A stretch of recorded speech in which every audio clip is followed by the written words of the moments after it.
Hello everyone. So today I just wanted to show you guys the GameCube game I'm working on in 2023.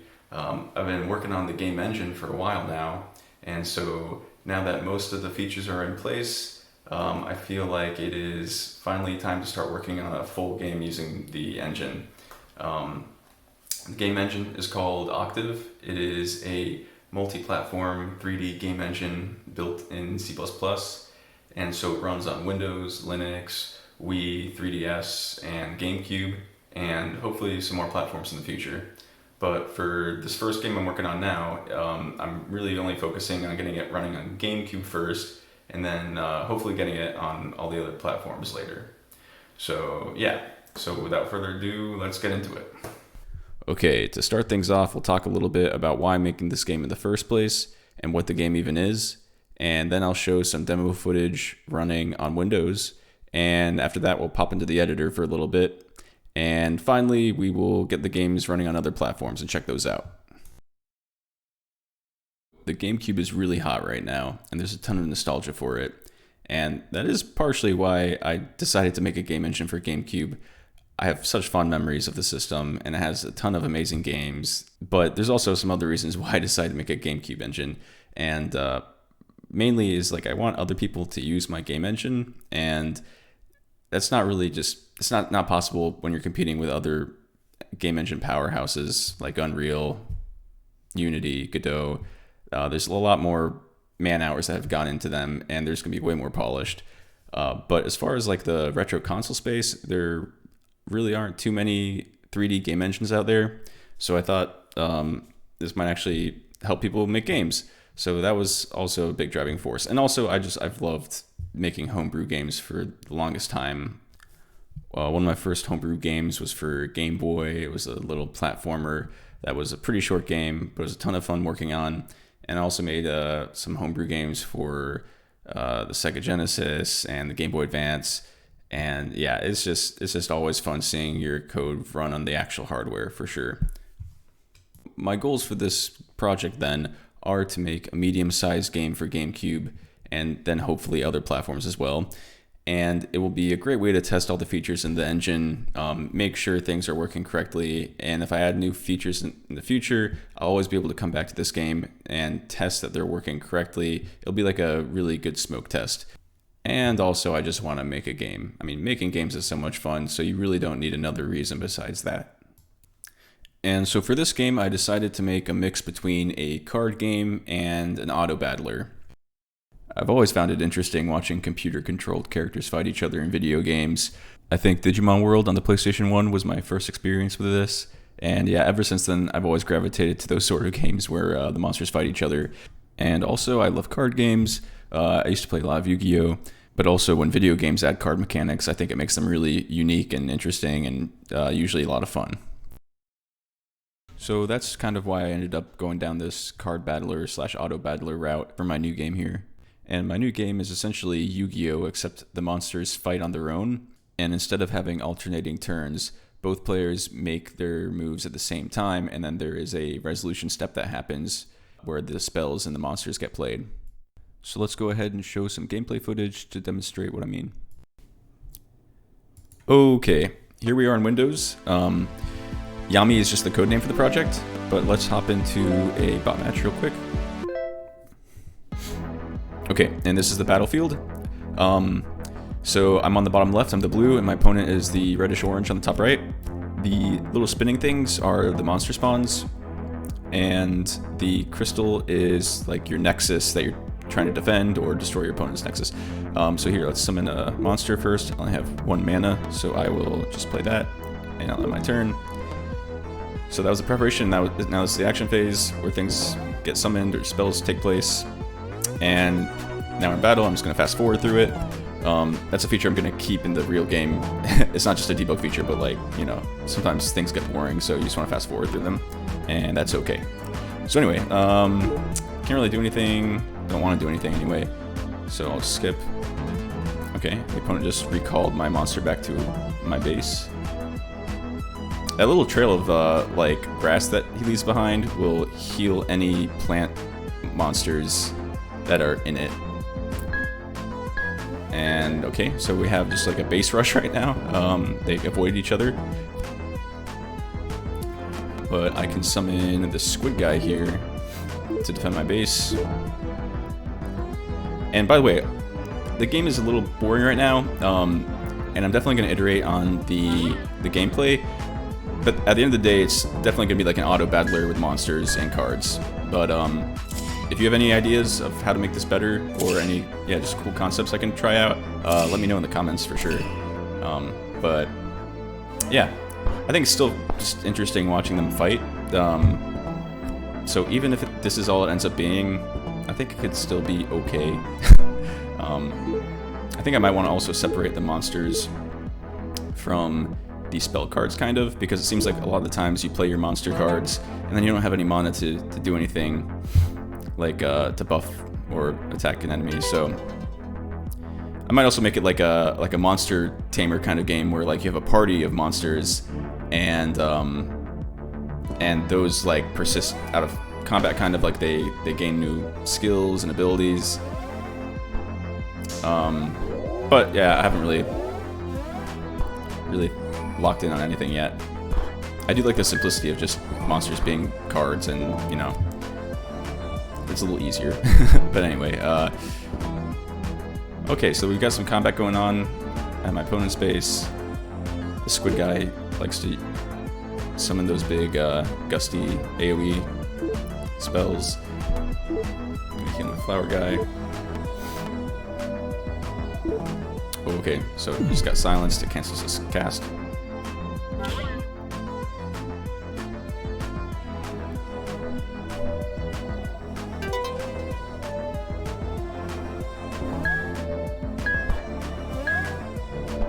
And yeah, I just added the sounds, by the way.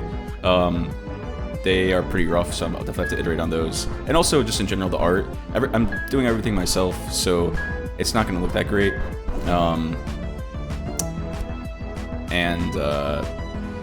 I'll try to improve it. You know, the more I work on stuff, the better I get. So I'll just try to keep that up. But I'm definitely like a programmer, mostly. I don't really have too much experience doing art or music or sound, but I'm trying to do all that on my own for this. And then I'm never gonna work on a game by myself again. I promise that. It's cool and all, and it feels very rewarding, but it is way more fun to work with a team. So lesson learned. But yeah, still fun.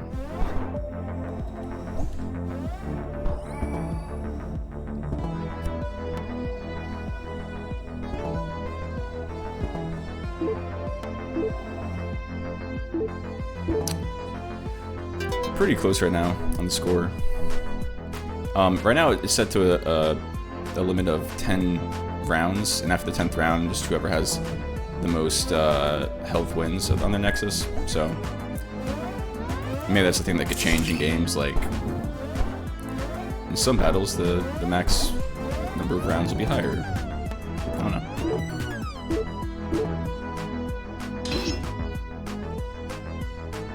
And also something else I might want to do is, instead of just drawing one card, maybe like replenishing your hand to full every round.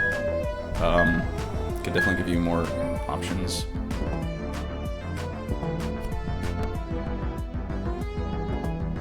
Okay, so we're gonna get some good damage here. Let me just hide this guy. Why not?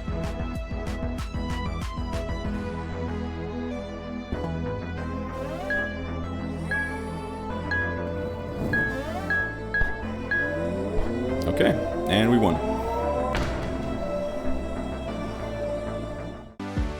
And before we go into the editor, I just wanted to demonstrate that the engine and the game supports network play. And so here we have two instances of the game on Windows. They're running at 640 by 480 resolution, which is the same that GameCube would run. So the quality will be a little worse here, but the UI should look more like how it looks on GameCube. And anyway, I'll just roll some clips while I talk a little bit more about the game and the engine. So like I said, the engine does support networking, and it's inspired by Unreal's system where there's a server and then the clients connect to the server, and then data gets replicated down from the server to the clients, and the server is the one that calls all the shots and confirms whether something happens or doesn't. So in this game, it's actually a bit simpler than other games because really the clients are just kind of watching the events play out. There isn't much interaction they have besides requesting to go into turbo mode to speed up time, or finishing their turn, or playing a card. And basically that's all you can really do. In this case, it wasn't too bad to get the networking working. All of the monsters and spells, by the way, are written in Lua. The underlying gameplay is all C++, like the rules and like how the monsters move and when the game is over and how damage is applied. That's all in C++. And the reason that that is really good is because it lets modders easily modify the game. I'm not sure if anyone would actually want to mod the game, but that is one of the goals I have, is to make it like super easy to mod. So if I make the game totally imbalanced, at least you can go in and modify the cards and the spells to make it way more balanced. And I do expect to ship the editor with the game when I release it, and that'll make it super easy to mod. You know, you can import your own assets easily and visualize all the levels and stuff. It'll be, yeah, very, very simple to mod. And one last thing before we move on. This is the battle stage of the game, and that's all I have right now, but I am planning on making a world that's composed of multiple levels, and you go into battles by talking to NPCs and challenging them to a battle, and after you win a battle, you might get a booster pack of cards, or you might get money, and there'll be like hopefully a shop where you can buy cards or buy booster packs, and maybe there's like a boss of each area that you have to beat before you can move on to the next area, and maybe even some slight platforming in the game, and exploration, and finding hidden things, and maybe even some very light quest lines that can earn you special cards or special items that you can use in the game. And as far as the story, I don't really have a story in mind yet, but I am kind of thinking of something maybe just like a Battle City from Yu-Gi-Oh! Where Kaiba gets all the duelists to come. I don't know. There doesn't need to be a story, really. I just want to make some 3D environments to explore, and then breaking that up with battles, so it's more than just staring at monsters fighting each other. Okay, and here we are in the editor. As you can tell, graphic design is my passion. Just kidding, but I do plan one day to improve the visuals of the editor, but like honestly, I'm fine with working what I have right now. This editor is built from the game engine itself. It's not like it's a separate program, so it also was a way of testing all of my UI to make sure it works. So the editor was a great way of doing that. But yeah, here we are actually at the main menu level right now, but let's just hop into the arena. Okay, here we are. Yeah, so you know, you kind of got your outliner. You can see all the actors in your level, and your assets are on the bottom left. You can like inspect assets, change all the properties over here in the properties panel.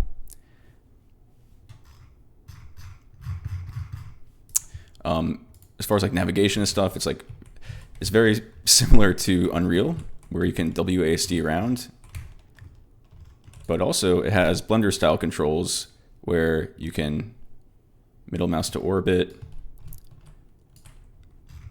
You can, you know, pan the camera and scroll in and out. So anyway, there's options if you like Blender or UE4. You know, it should be a good experience. And then let's hop into wireframe so you can see the wireframe there. You can move objects Blender style. So there's no gizmo, which a lot of people are used to, but in Blender you don't need a gizmo. You just hit G for grab, and then you hit the axis you want to move it on, like R for rotate, S for scale. So I'm gonna do that. So yeah, very similar to Blender and Unreal. I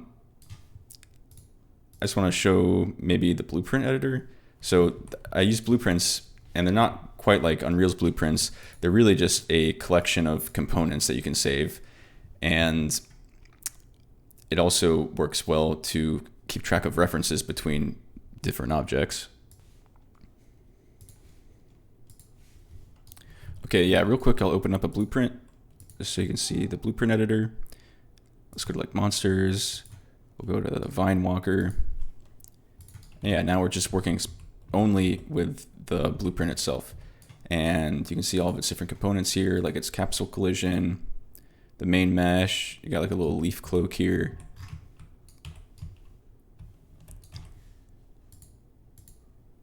A few other meshes. And yeah, so like here, you know, you assign all of your references, like the skeletal mesh asset. And then when the blueprint gets loaded, all of those references are followed and loaded, so everything gets loaded up front. And let's go to one more blueprint. Maybe let's go to the Frost Driver, which is the ice spell that the squid casts that can freeze you, heavily inspired by Frost Diver from Ragnarok Online. But yeah, here we are. There's just like 3 meshes, and they alternate growing and shrinking to, you know, provide a sense of motion. And here's the script component for it. And you'll see that there are some parameters here that were supplied by the Lua script. And so I'll show you in a second in VS Code on the Lua script how you set these up. And then you can just edit these in the editor. And it's even simpler than editing the Lua script. And also you can use it for, you know, adding asset references that you want to use maybe later. For instance, the freeze debuff that gets applied to the target monster. And also, a nice thing about the blueprints is that you can override those properties. So on the arena level here, you know, we have this nexus, and there's 2 of them, and this one is your nexus, local player's nexus. And you can see here, like the material override is set to Nexus Crystal 1, whereas the material override on this guy over here set to Nexus Crystal 2, and that's why it's orange. And if you go to the active properties, yeah, you'll see like the team is different. It's team 1, and this should be, that should be team 0. Yeah, so that's another reason you want to have blueprints, is so that you can override their properties or just leave them as the default properties on the blueprint. So here we are in VS Code on the Frost Driver spell Lua script. And the way Lua scripts work in my engine is that you have to define a table with the same name as the file. And then once you assign the Lua script to a script component, then it'll create an instance of that table. And it'll call functions like begin play or tick. Like these activate spell and deactivate spells functions, those are called by my C++ game code, but those aren't like something that's called by default from the engine. And yeah, and this is the important part to get those properties in the editor.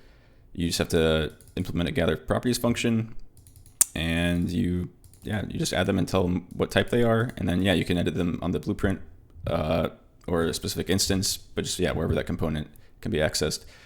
And let's see, what else do we got? Well, if I go, I know this one has.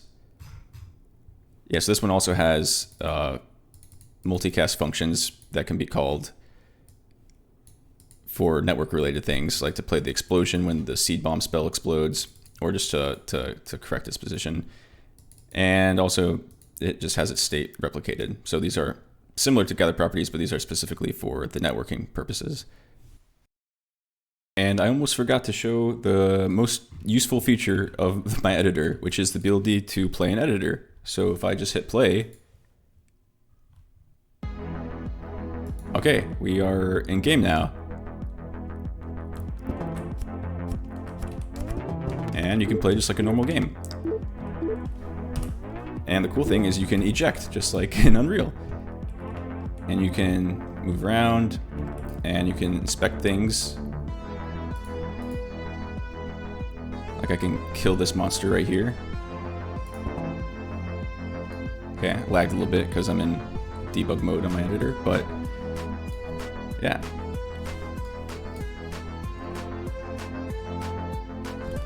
And you can pause.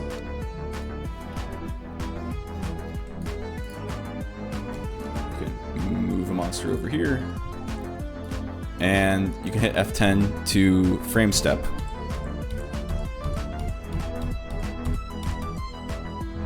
So yeah, it's a very handy feature I found. I'm really glad I took the time to implement it. So now let's move on from the editor and we will check out the console versions of the game. So I'm just gonna package the project, and here you have some options for the different platforms that are supported. And the difference between these embedded versions and the regular versions is that the embedded version will combine all of the assets and put it into the executable. So if you do a GameCube embedded file, then you'll just end up with a .dol file, which is really convenient because you can just send it to someone, they just open it up in Dolphin and start playing, or put it on their SD card to play on their GameCube. So it is convenient, but the downside is obviously that it's part of the executable now, so it's only useful for like small games, and once it gets over a certain point, you won't be able to embed it really because the executable will take up so much memory that it won't have memory to allocate other things that it needs in game, and it'll just crash. So yeah, the GameCube only has 24 megabytes of memory, and yeah, once you start getting like close to like 10 megabytes, it's going to be kind of tough to have your game running with everything embedded into the executable. So it is convenient, but yeah, once the game starts getting big, it's just not going to be too useful. So let's go ahead and just build a GameCube embedded. I think I might be able to do it. Let's see. Okay, so actually the GameCube embedded build was too big to load. It was like 13 megabytes, I think. So yeah, just crashed immediately. So what we have here is a Wii version of the game, and we're running on Dolphin, and this is an embedded build, but the Wii has more memory, so we're fine. So let's just go ahead and start. Now, something you might notice, and I might turn volume down on the game, is that there's like a clicking sound after the audio plays for sound clips, and that is something I have to fix. Don't know what's going on there, but let's just try a bot match and see what it looks like. Okay, interesting. So the cloud panning texture is going super fast for some reason, and I don't really know why, but I'll have to fix that. Can't do anything. Let's go. And you'll also notice that the UI is a little stretched, and that's because the Wii actually renders at 640 by 480 even if you have a widescreen display, and it just stretches it, and I'm not accounting for that on the UI. I actually did fix that, but the text wasn't very legible that way, so I held off on going, putting into my main branch, but yeah, maybe that's something I'll do in the future. So let's summon something.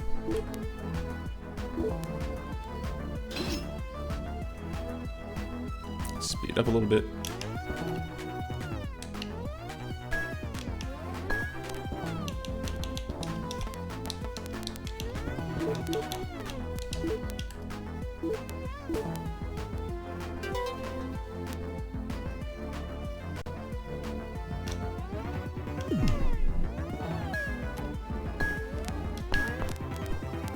Okay, that's weird. That's doing 0 damage. Very strange. So, yeah, okay, so there are some bugs I'll have to figure out eventually, but for right now, I am not too worried about them. Eventually I'll get around to fixing them. I wonder if it's just like spelled. Yeah, that's also 0 damage. More zeros. So it's like the physical attacks do damage, but well, that spelled the damage. Huh. Well, anyway, let's move on to 3DS, and I'll run that in Citra. Okay, here we are inside Citra. And by the way, huge shout out to the Citra and Dolphin devs, because my engine would not be possible without them. It would just be like way too long to iterate on things and fix bugs. For the most part, these emulators are really good at giving me fast results to see if something works. And then occasionally there is something that works in the emulator but not on the hardware, and I have to take some time to figure that out. And debugging that's slower because you have to use like log statements and stuff like that. But anyway, yeah, so the emulators are amazing. Now here I scaled down the UI. Let me hide this performance stat counter. Yeah, so I had to shrink everything just so I could see it. And I'm gonna have to definitely like redesign if I want to go ahead and make the game for 3DS. Also, I'll have to redesign all the menus because this resolution is just so bonkers. And then also you have the second screen, of course. So yeah, so you definitely have to account for that, and I'll do that after the main game is finished. So things look a little different. The skybox actually wasn't rendering, and I already took that out. Well, it was rendering, but it was causing everything that rendered after it to be black for some reason. So I temporarily just deleted the skybox, and now everything else seems to be rendering. I noticed things kind of seem a little darker, like they have like a little dark outline. So I'm not sure why exactly that is, but it could be like the way the mip mapping is working. But yeah, and also there's no sound because I think I'm using the I forget, it's been a while, but I'm using the DSP API for playing sound, and you need to have your DSP firmware extracted or something like that. And I don't think I have that in Citra, but on my 3DS I have that, so I can hear the audio. But yeah, so things kind of work. Let me just fast forward. You can barely make out what things are. But yeah, seems like mostly functional.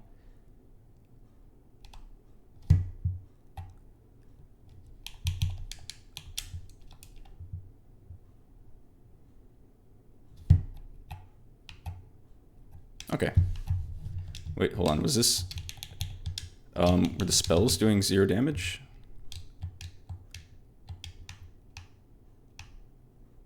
No. Yeah, the absorb worked properly. So that seems like it's only a Dolphin issue. I mean, not Dolphin, but it seems like a Wii/GameCube error. I'll have to fix. Okay. Anyway, this is working. So let's move on to GameCube, and I'm gonna run that on the as a non-embedded build with all the contents on the SD card. So let's move over to that. And here we are in Swiss on the GameCube. I'm gonna load up the executable.